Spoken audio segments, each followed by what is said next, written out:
When you know which night it is that you're going to be recording for the live DVD, do you put that little bit extra oomph into it? Are you a bit nervous knowing that this is the night that's going to be kind of captured forever? Yeah, I mean, yes, probably. That's not to say I don't try on the other nights, just in case it always go on. I'm not going to go and see him until he's recording another DVD. No, yeah.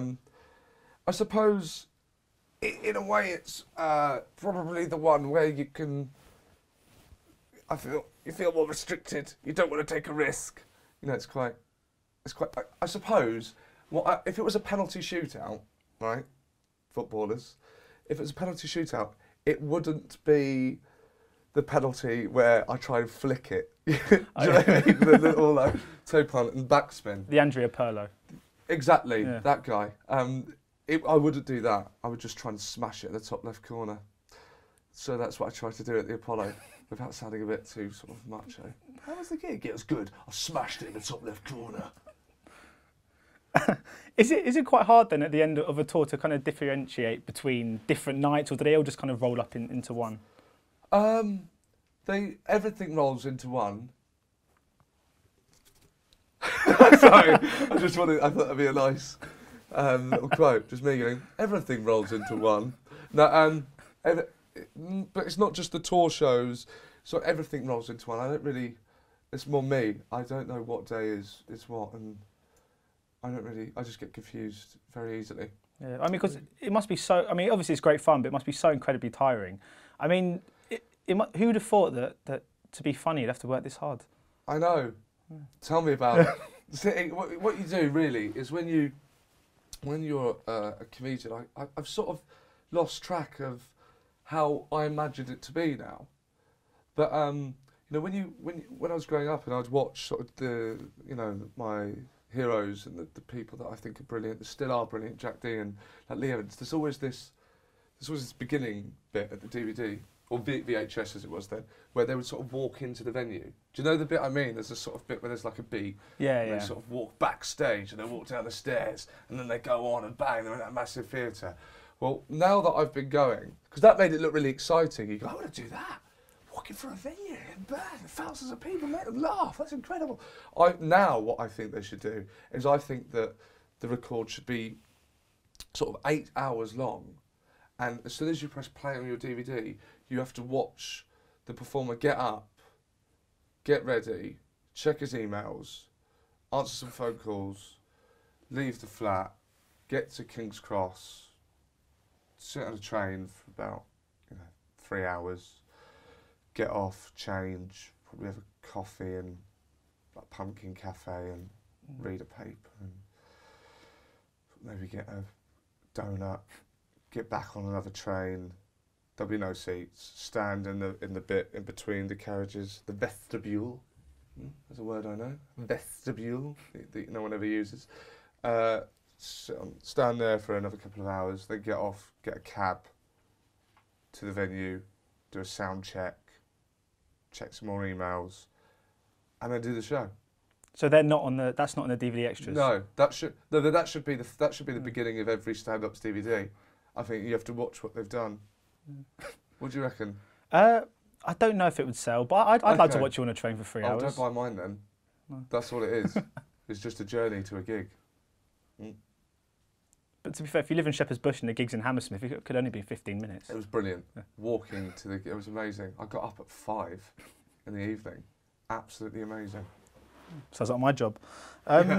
So for those who aren't too familiar with your particular style and this tour, how would you go about describing it to the unknown? Probably, also I've spat all over you. Put that in slow motion. That looked really nice. Just covered in spit. I think all you can really go on is what other people tell you. So it's loud and energetic, I get told a lot. People love telling me that. Hairy? Hairy? Yeah. It is hairy, yeah. Oh, I'm not hairy on the cover. Oh. No, that was taken years ago. And can you tell? And yeah, so energy. People love energy. The energy. Energy, great energy. You got really good energy. So really, honestly, the energy. So there should be quite a bit of energy. And I'm sure you probably get asked quite often, sort of, what's the highlight of the tour? But I was wondering, what was the low point? What was the one moment that you just want to forget?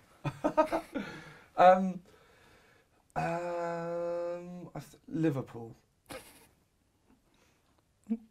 Any reason why? Just died for an hour. Not great. Not great for publicising the DVD either, is it? No. Bad question. It's a weird one. I thought they were going to be up for it. Not at all. Like there was this this bit where I was talking about like why do ovens have that window? You know, all ovens have that window. I've never got that. I've never seen anyone look through the window. You know, so the food can look out, see the view of the kitchen. I've never really understood. And so I'm about to go on to explain maybe a theory I had, and a woman just went, "It's for baking." And she took it very seriously. And everything I said, she took really seriously. Oh, I run out of breath when I grate cheese. Should probably go to the gym then. Okay, it's tough. So let's say, hypothetically speaking, if you decide to shoot the DVD in Liverpool that night, is it too far gone to be able to just say, let's scrap that, let's do it another night? Or is it a contract signed, is it all underway? If it was... If you'd filmed the DVD in Liverpool that night? I'll tell you what, if I filmed that DVD, that would, I think in a strange way, probably be more entertaining, wouldn't it? That'd be great, just like a special edition. I should have done that. There should be a second disc of Seann to be Wild where I just die for an hour. It'd be brilliant. You see the show in a very different light. That's a great idea. Yeah. And I mean, because stand-up is renowned for being a very difficult industry for people to break into. And I was wondering, because, you know, obviously now you've got your selling out tours, you've got DVDs and stuff. Did you ever picture this day when you were starting off, or did it seem too far away for you? Got some coffee. Is that empty? No, it's not. It's just, I think, because Starbucks won't be allowed to be in it, I assume. I'm very professional. Is this something well, I mean, could you picture this day? Yeah. Or did it always seem kind of a bit far out of reach, or were you always quite ambitious? Well, I think I've got hairs everywhere. I've got hairs in my mouth. I'm growing a beard in my mouth. Hairs. I've just got hairs on my mind, in my mouth, on my head, on my chin. All I can do is talk about hair. Tell me the question again. it was. Could you picture this day, this success when you were starting out? Oh, when I started off, it wasn't that I was ambitious. I'm not ambitious at all. But I just sort of plod along. It'd be nice to be ambitious, but I'm just not. I'm not one of these people that get stuff done. But I did because I watched all these VHSs and I would watch these stand-up comedians over and over again. All I do is watch them.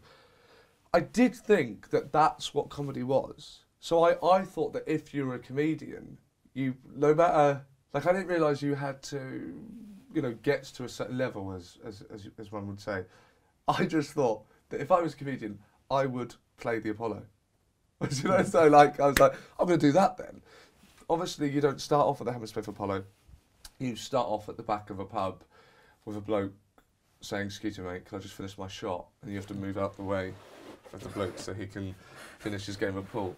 But one of the problems I had when I first started is I would always look up, because I thought I was used to watching these comedians who would play up to the room. So I'd be in a pub, there'd be 12 people, and I'd be going, "Hello!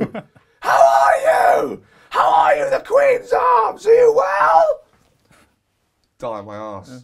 But would you agree, though, that to some extent, this is about as good a time as any for young comedians to break through? You've got obviously the Hammersmith, the Live at the Hammersmith Apollo and the Road Show, and then obviously you've got Dave, which is a channel dedicated solely to comedy. Repeats, and these are comedy. Yeah, sorry. But these are things that they weren't around, you know, sort of 10 years ago as much. Yeah, no, I know. It's there's a lot of it though, isn't there? There's a lot. It's good. Would you That's say the worst answer that you've ever been given. I'm really sorry. That's fine. It's just it's a good. I don't really pay attention. I don't watch TV anymore. I don't do anything. Sorry. That's okay.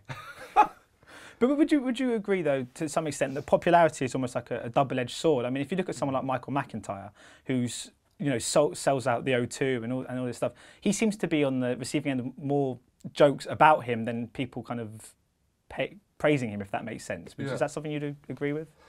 I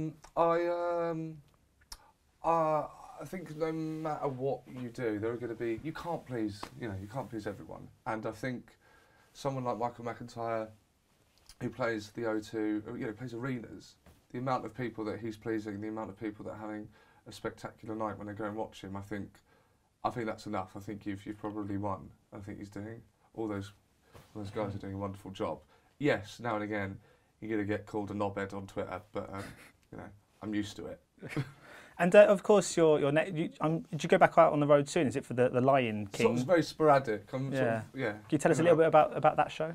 The Lion King, the new show is sort of, there's bits of it in this. This is sort of a compilation of everything I could fit in. The Lion King is basically about, it sort of starts off with me moving into a basement flat in West London and my life from that point onwards, of me trying to sort of sort myself out, because I'm not a very sort of proactive person that sort of looks after themselves, and me moving in on my own into a flat of my own was meant to be a new beginning, but I just carried on as I was, except there was no one to talk to.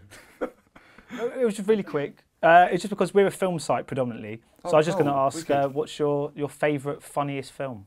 Planes, Trains and Automobiles. Yeah. Do you want me to say why? Yeah, why not? Just it's just a beautiful film. It's got a wonderful heart. John Candy is one of the greatest, not just comic actors. I think he would have gone on to win an Oscar. It's very moving and it's lovely and soft and sweet, and I think it's a film that gets the family around the living room and you can all watch it together. I think that's really important. Something that I would love to make in years to come when I'm a bit older and wiser. Excellent. Thank you so much for your time today. Much appreciated. Nice to meet Thank you. You too.